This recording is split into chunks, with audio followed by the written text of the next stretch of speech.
एक ऐसा व्यक्ति जो ना तो कभी प्रधानमंत्री था, ना राष्ट्रपति, ना ही उसने कभी मुख्यमंत्री बनने की चाह रखी, ना ही वो कहीं से सांसद और विधायक था। लेकिन जब उसकी मृत्यु हुई तब उन्हें कई तोहफे की सलामी दी गई जो राष्ट्रपति या प्रधानमंत्री को मिलती है। हम बात करें सियासत के इतिहास में शिवसेना के संस्थापक बाला साहब ठाकरे का, जिनका सिक्का पूरे महाराष्ट्र में चलता था। वो जब तक जीवित रहे तब तक मुंबई उनके इशारों पे नाचती थी। बाला साहब ठाकरे वो शख्स थे जिनके एक इशारे से पूरे महाराष्ट्र में कोहराम मच जाता था। मुंबई में चाहे जिसकी भी सरकार रही, लेकिन बाला साहब ठाकरे जब तक जीवित रहे तब तक उनका शासन चलता था। उनके आवास मतोश्री में प्रधानमंत्री से लेकर बॉलीवुड के बड़े से बड़े सितारे भी उनके आवास में हाजिरी लगाते थे। बाला साहब ठाकरे बम्बई सियासत में हमेशा किंग मेकर की भूमिका निभाते थे, लेकिन उन्होंने कभी चुनाव नहीं लड़ने की पेशकश की। 60 के दशक में मुंबई में बड़े कारोबार पर गुजरातियों का दबदबा था, वहीं छोटे कारोबार में दक्षिण भारतीयों की और मुस्लिमों की हिस्सेदारी काफ़ी ज़्यादा थी। यानी मुंबई में मराठियों के लिए काफ़ी कम स्कोप था। इसी समय एंट्री होती है बाला साहब ठाकरे की। मुंबई में उस समय मराठियों की आबादी लगभग 43% थी, लेकिन बॉलीवुड से लेकर बिजनेस और नौकरियों में उनकी संख्या सबसे कम थी। उधर 14% आबादियों वाले गुजरातियों का यहाँ बड़े बिजनेस के क्षेत्र में बोलबाला था। वहीं छोटे कारोबार और नौकरियों में 9% की आबादी वाले दक्षिण भारतीयों का दबदबा था। बाला साहब ठाकरे महसूस करते थे कि मराठियों को जो हक मिलना चाहिए वो नहीं मिलता था। मुंबई जैसे शहर में मराठियों का बोलबाला नहीं था। मराठियों को हक कैसे मिले, जिसके लिए उन्होंने शिवसेना का गठन किया। ठाकरे ने उस वक्त दक्षिण भारतीयों के खिलाफ पुंगी बजाओ और लुंगी हटाओ का अभियान चलाया था। ठाकरे तमिल भाषा को उपहास करते हुए उन्हें यंडू गंडू कहते थे। वे अपनी पत्रिका मारिका के हर अंक में उन दक्षिण भारतीयों लोगों के नाम छापा करते थे जिनकी वजह से स्थानीय लोगों को नौकरी नहीं मिलती थी। 1966 में शिवसेना अस्तित्व में आई। बाल ठाकरे का कहना था कि महाराष्ट्र में वहां के युवाओं के हितों की रक्षा करना सबसे जरूरी काम है। मराठी मानुष को हक दिलाने के लिए 19 जून 1966 में मुंबई में 18 लोगों से मिलकर शिवसेना नाम की पार्टी बनाई। बाल ठाकरे ने संगठन बनाने के लिए हिंसा का सहारा लेना शुरू कर दिया।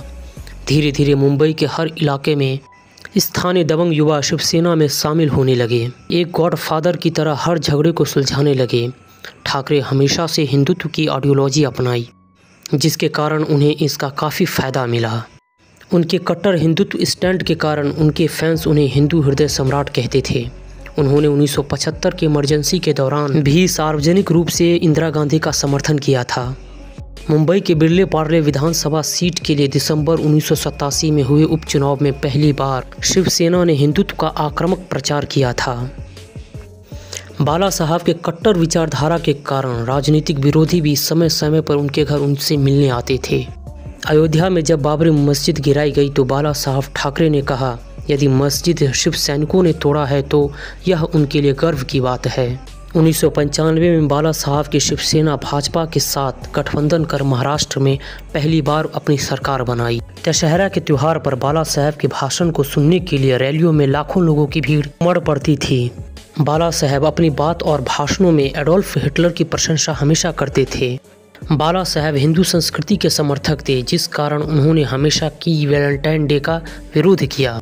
बाला साहब ने यह आदेश जारी किया कि प्रेमी युगलों को सार्वजनिक स्थलों पर बैठने की अनुमति नहीं है।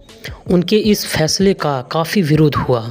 एक बार जब आतंकियों ने हिंदुओं को अमरनाथ गुफा जाने पर धमकी दी थी तो बाला साहब ठाकरे ने भी मुसलमानों के बारे में कहा था, 60% मुसलमान मक्का मदीना के लिए बम्बई से उड़ान भरते हैं, सभी मुंबई के फ्लैट को रोक दिया जाएगा। बाला साहब की इस धमकी से आतंकियों को पीछे हटना पड़ा।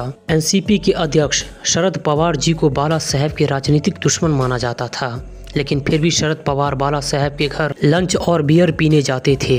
वर्ष 1996 में जब दुनिया के प्रसिद्ध पॉप स्टार माइकल जैक्सन अपने एक प्रोग्राम के संबंध में मुंबई आए थे, वह बाला साहब से मिलने उनके घर गए थे, जहां उनका दिल खोलकर स्वागत किया गया। बाला साहब की एक विशेषता थी, जो भी उनके मित्र होते थे बिना डरे उनकी तारीफ किया करते थे और जो दुश्मन थे उनका विरोध बिना डरे किया करते थे। बाला साहब एक इंटरव्यू में खुद को एक मैड हिंदू बताया था। वे जाति प्रथा के विरोधी थे और सभी को हिंदू मानते थे। उन्होंने एक बार मुस्लिम समुदाय को कैंसर तक कह डाला था। हिंदू धर्म के नाम पर वोट मांगने के कारण चुनाव आयोग ने बाला साहब ठाकरे को 28 जुलाई 1999 को 6 साल के लिए वोट डालने और चुनाव न लड़ने की रोक लगा दी थी। वर्ष 1989 में बाल ठाकरे ने शिवसेना के मुख्य पत्र सामना को प्रकाशित किया। जब सरकार ने मंडल आयोग को लागू किया तो बाल साहब ठाकरे ने उनका जमकर विरोध किया। वर्ष 2004 में उन्होंने शिवसेना की बागडोर अपने पुत्र उद्धव ठाकरे को सौंप दी, जिसके चलते उन्हें पार्टी के कार्यकारी अध्यक्ष के रूप में नियुक्त किया गया। उद्धव ठाकरे के अध्यक्ष पद पर नियुक्त होने पर राज ठाकरे को झटका लगा, क्योंकि वो सोचते थे कि अध्यक्ष वही बनेंगे। और राज ठाकरे ने 2005 में शिवसेना से अलग होकर महाराष्ट्र नवनिर्माण की स्थापना की। 2010 में दशहरा रैली में बाल ठाकरे ने अपने पोते आदित्य को नए शिवसेना युवा संगठन के प्रमुख रूप में नियुक्त किया। बाल ठाकरे पाकिस्तान के कट्टर आलोचक थे। जब संजय दत्त को 1993 में बम ब्लास्ट में दोषी पाया गया तो उनके पिता सुनील दत्त ने बाला साहब ठाकरे से मदद की गुहार लगाई। बाला साहब ठाकरे हमेशा चांदी के बने सिंह के सिंहासन पर बैठते थे और अपने देह में हमेशा भगवा वस्त्र धारण करते थे। अपने पूरे जीवन में हिंदुओं के लिए लड़ाई लड़ते रहे। वह अगर किसी देश से सबसे ज़्यादा नफरत करते थे तो वह देश पाकिस्तान था। वह राजनीति ही नहीं बल्कि बॉलीवुड के भी काफ़ी करीब रहे। अमिताभ बच्चन से लेकर तमाम दिग्गज कलाकारों के साथ ठाकरे साहब के काफ़ी करीबी रिश्ते रहे। वह लता मंगेशकर के बहुत बड़े फ़ैन थे। महाराष्ट्र से लेकर राम जन्मभूमि समेत कई मुद्दों पर मुखर रहे बाल ठाकरे ने 86 साल की उम्र में 17 नवंबर 2012 को अपने आवास मतोश्री में अंतिम सांस ले। जैसे ही बाला साहब ठाकरे की मृत्यु की खबर फैली, पूरा मुंबई जैसे थम गया। उनकी अंतिम यात्रा में 5 लाख से भी ज़्यादा लोग उनके दर्शन करने के लिए शामिल हुए। ऐसे नज़ारा महात्मा गांधी के बाद ही किसी हस्ती को देखने को मिला था। बाला साहब ठाकरे की लोकप्रियता का अंदाज़ा इस बात से लगा सकते हैं, वह पहले ऐसे नेता थे जिनके निधन पर बिना किसी नोटिस के पूरी मुंबई अपनी मर्जी से थम गई थी। उनके निधन पर राज्य के सम्मान के साथ 21 तोपों की सलामी दी गई थी।